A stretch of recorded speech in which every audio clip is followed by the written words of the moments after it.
দিছি, এরপরও আমি কেন নগদ ধরি না জানুনি? 4 শ্রেণীর কারণে। লাউলা মাশাইখ রুক্কা ওয়াল শাবাব খুশা ওয়াল আতফাল রুদ্দা ওয়াল আনআম রুত্তা। আল্লাহ বলেন 1 নম্বর হলো ওই বৃদ্ধ মানুষগুলি এখনো জমিনে এমন কিছু সাদা দাড়ি সাদা চুল আমার কিছু বৃদ্ধ বান্দা বান্দি আছে রে, কোমর বাঁকা হইতে পারে না, করতে পারে না, কষ্ট হয়, হাঁটুতে ব্যথা, কোমরে ব্যথা, এরপরেও আমি আল্লাহর কুদরতি কদমে সেজদা দেয়, কষ্ট হয়, এরপরেও আমার কদমে সেজদা দেয়। এই সেজদার দিকে তাকাইলে জমিনের প্রতি মায়া লেগে যায়।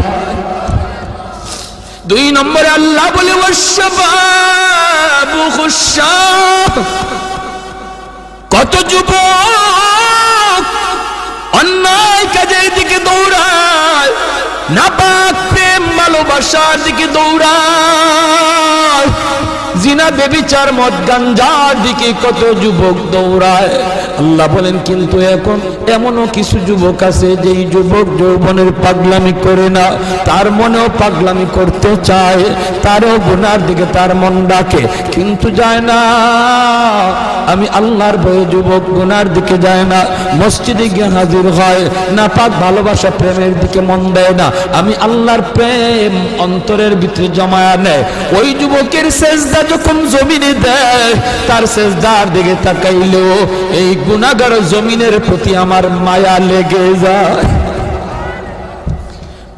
ওয়াল আতফাল রুদ্দা, আল্লাহ বলেন আরেকটা শ্রেণী হলো এই জমিনে কিছু শিশু বাচ্চা আছে যাদের কোনো গুনাহ নাই, ছোট ছোট বাচ্চাগুলি, এদের আমলনামা এখনো খোলা হয় নাই। যদি জমিনে আমি গজব দেই, গুনাহগারের সাথে শিশু বাচ্চাগুলি তারাও এই গজবের শিকার হয়ে যায়, অথচ এই ঘরের বাবা দায়ী, এই ঘরের মা দায়ী, গুনার জন্য মা দায়ী, বাবা দায়ী, তাদের কারণে গজব আইছে, বাচ্চাটার কোনো দোষ নাই। গজবের কারণে বাবা যেমন গজবে পড়ে, মা যেমন পড়ে, বাচ্চাটাও গজবে পড়ে যায়। তার কান্নার দিকে তাকাইলে আমি আল্লাহ এই জমিনের প্রতি মায়া লেগে যায়।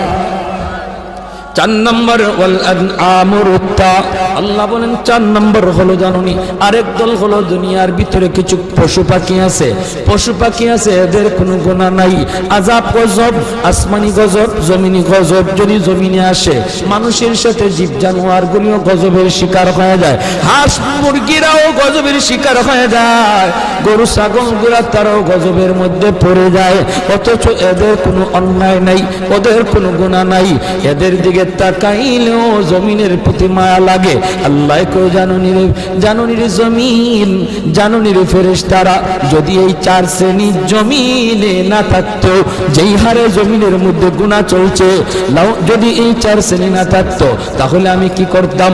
লা জানতুস সামা হাদিদা, আমি আল্লাহ আসমানকে লোহা বানায় দিতাম, ওয়াল আরদা খাফসাফা, জমিনকে আমি তামা বানায় দিতাম, জমিনকে আমি আল্লাহ তামা বানায় দিতাম, جعلت السماء حديدا والأرض خفصفا والتراب رمادا وما أنزلت من السماء قطرا,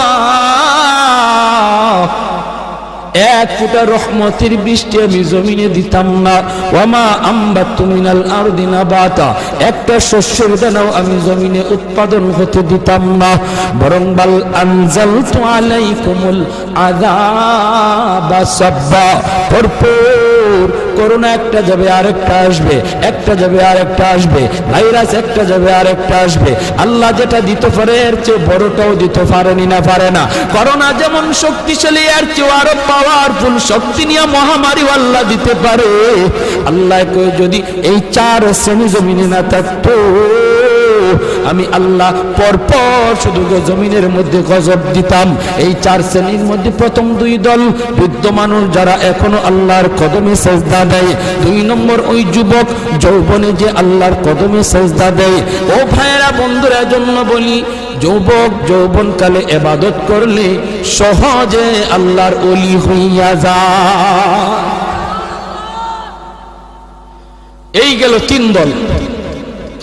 4 নাম্বার দল হলো ওই অভাবী মানুষ, গরিব মানুষ, সমাজে যারা গরিব, অভাবী, তাদের জন্য আল্লাহ